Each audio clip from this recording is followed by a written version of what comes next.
बात अब राष्ट्रपिता महात्मा गांधी की। 2 अक्टूबर को जनपद भर में गांधी जयंती हर्षोल्लास के साथ मनाई गई। सरकारी गैर सरकारी संस्थानों पर राष्ट्रीय ध्वज तिरंगा झंडा लगाया गया। वहीं राष्ट्रपिता महात्मा गांधी पूर्व प्रधानमंत्री लाल बहादुर शास्त्री के चित्र पर माल्यार्पण कर उनको श्रद्धांजलि अर्पित की गई। जनपद न्यायालय पर जिला न्यायाधीश शंकर प्रसाद श्रीवास्तव ने राष्ट्रपिता महात्मा गांधी के चित्र पर माल्यार्पण किया। वहीं जिला विधिक सेवा प्राधिकरण के तत्वावधान में आयोजित गोष्ठी में घरेलू हिंसा को रोकने व दहेज उत्पीड़न से संबंधित पारिवारिक मामलों को सुलह समझौते केंद्र पर भेजने के निर्देश न्यायिक अधिकारियों को दिए। जिला जज ने इस मौके पर सहयोग के लिए सभी का आभार भी जताया। उन्होंने सभी को गांधी जयंती पर शुभकामनाएं भी दी। जिला विधिक सेवा प्राधिकरण के सचिव सिविल जज CD राम नारायण ने सुलह समझौता केंद्र के बारे में विस्तार से जानकारी देते हुए सभी से सहयोग की उम्मीद जताई। इस मौके पर राज सिंह वर्मा, अपर जिला जज सहित अन्य अधिवक्ताओं ने विचार व्यक्त किए। कार्यक्रम में स्पेशल जज विकास सक्सेना, शोभी लाल, अपर जिला जज सुल्तानपुर देवराज प्रसाद, मुख्य न्यायिक मजिस्ट्रेट अरविंद राय, अपर सिविल जज राजेश कुमार मिश्रा, नीरज गर्ग, बार एसोसिएशन के सचिव सूर्य प्रताप सिंह, अवनीश शरण बंसल, अमित जैन, उबैद एडवोकेट, आसिफा आलमी एडवोकेट आदि बहुत से अधिवक्ता व न्यायिक कर्मचारी मौजूद थे। अगर कानून की जानकारी है सबको और उसे लागू करने वाली संस्थाएं अपनी जिम्मेदारी से पूरी तरीके से वाकिफ हैं, तो कोई सूरत ऐसी नहीं बचती कि जहां पर अधिकारों का अतिक्रमण कोई आपके कर पाए और किसी के अधिकारों का अतिक्रमण हो जाए। वही स्थिति मीडिएशन सेंटर में या सुलह समझौता केंद्र के रूप में यहाँ पे हिंदुस्तान में है। और मुझे इस बात की खुशी है कि जनपद JP नगर में, जहाँ तक अभी पिछले 6 महीने पहले एक सर्वे हुआ था, तो JP नगर का स्थान उसमें 13वें या 14वें नंबर पर है। देश जब कोयला के हवाले हो गए और काले काले हो गए, देश जब कोयला के हवाले हो गए और काले काले हो गए, न्यूज पढ़कर लोग ये कहने लगे, चोर भी अब नाम वाले हो गए, चोर भी अब नाम वाले हो गए। चल रही है या तो पारिवारिक हिंसा के बारे में चल रही है, या घरेलू हिंसा के बारे में चल रही है, या दहेज संबंधित कानून के बारे में चल रही है। मेरा एक ही निवेदन इस बारे में है, आज हम इस नौबत तक क्यों आए हैं? हम अपनी संस्कृति को भूल गए हैं। हम भूल गए हैं सामूहिक परिवार के रहने की व्यवस्था को। आज जो हम देख रहे हैं समाज के अंदर कि जगह जगह पति पत्नी में शादी होती नहीं, 2 महीने के बाद, 3 महीने के बाद झगड़े विवाद शुरू हो जाते हैं। इसका सबसे बड़ा दुष्परिणाम क्या है?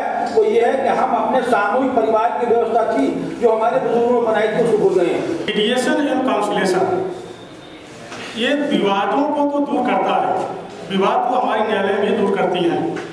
अगर आपके मकान का कोई विवाद है, मकान कब्जे कर लिया है, तोड़ दिया है, अगर मान लीजिए आपको कोई मकान टूट गया है, तो वो ईंट और गारे से तो जोड़ सकता है, मिस्त्री लगाकर उसको जोड़ सकते हैं, प्लास्टर करके उसको जोड़ सकते हैं, लेकिन अगर दिल की दरार अगर दूर हुई तो ना तो उसको कोई ईंट जोड़ सकती है, ना सीमेंट जोड़ सकती है, और कोई भी उसको जोड़ने को तैयार नहीं, ना तो किसी जोड़ सकती है। इस दिल के दरार को दूर करने के लिए कि लोगों के बीच में दिल में दरार न पैदा हो, ये मीडिएशन एंड काउंसिलेशन की व्यवस्था की है। मध्यस्थता केंद्र जो हमारे हैं, एक्चुअल में जो उनका जो एक माध्यम आप देते हैं, प्लेटफॉर्म देते हैं, तो किसी विवाद को सुलझाने के लिए, विवाद की वास्तविकता कुछ और होती है और जब उसे न्यायालय में पेश किया जाता है तो जिसे कहते नहीं, तिल राई का पहाड़ बनाते हैं, तिल का ताड़ बनाते हैं और रस्सी का सांप बनाते हैं। तो इससे बेहतर है कि सुलह समझौता मध्यस्थता में एक्चुअल में आप दोनों पक्षों को ये जाने कि उनके बीच में वास्तविक विवाद क्या है।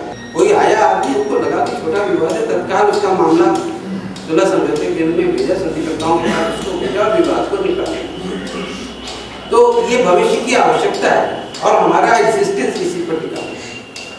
हम दूसरों को परेशान करके नहीं जिंदा रह सकते, दूसरों को सुविधा देके ही हम जिंदा रह सकते, और तरीका हमें को खोजना पड़ेगा कि वो सुविधा एक मार्ग दिखाया गया है कानून में, लीगल सर्विसेज पार्टी में, सुलह कराइए, समझौते कराइए।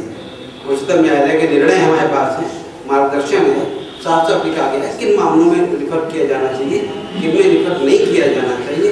मध्यस्थता को रिफर किया जाना चाहिए कि ये संधिकर्ताओं को रिफर किया जाना चाहिए, आर्बिट्रेशन भी सबके गाइडलाइंस हमारे यहाँ हैं, उसको जानकारी की आवश्यकता है। मुझे पता चला कि मीडिएटर के पास काम कम है, हमारे ख्याल से अगले महीने आपकी शिकायत करने की स्थिति में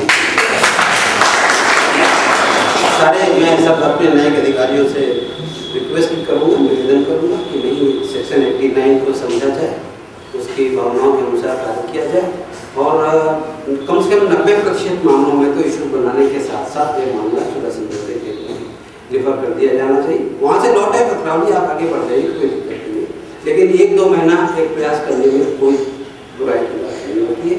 तो मतलब इसको तो मैं नोट करूँगा, इसको कोशिश करूँगा कि मुकदमों की कमी कभी आपको नहीं होने पाएगी और अपेक्षा यही करूँगा कि अपने प्रोफेशनल उससे आगे बढ़ के बहुत ही पवित्र काम है जिसे करने का दायित्व तो उन लोगों को दिया गया है, कोशिश होनी चाहिए कि अधिक से अधिक विवाद इसी के माध्यम से निकल जाए। मेरे को बड़ी प्रसन्नता है कि हमारे पास इतने समर्पित संधिकर्ता भी हैं, मध्यस्थ भी हैं और मुझे पूरा विश्वास है कि इस क्षेत्र में हम लोग बहुत आगे जाएंगे। सारे यूपी में हम लोगों का एक अलग स्थान बनेगा। जितने मुकदमे हमारे यहाँ तय हो रहे हैं, सिविल जज साहब को मैं बधाई देना चाहता हूँ कि बहुत बड़ी संख्या में, बहुत अच्छी संख्या में मुकदमे हमारे यहाँ तय हो रहे हैं, जागरूकता भी बढ़ रही है। जितनी समर्पितता के साथ हम यहाँ पर कार्य करते हैं बहुत कम जगह में ऐसा हो पाता है और निश्चित रूप से हम लोगों को एक पहचान बनेगी सारे यूपी में कि जेपी नगर में, अमरोहा में जिसके नाम में ही शांति झलकती है, वहाँ पर वाकई शांति का राज्य होगा। तो आप लोगों के सहयोग होना चाहिए और इन्हीं शब्दों के साथ समय बहुत हो चुका है। आप सबको बहुत बहुत धन्यवाद।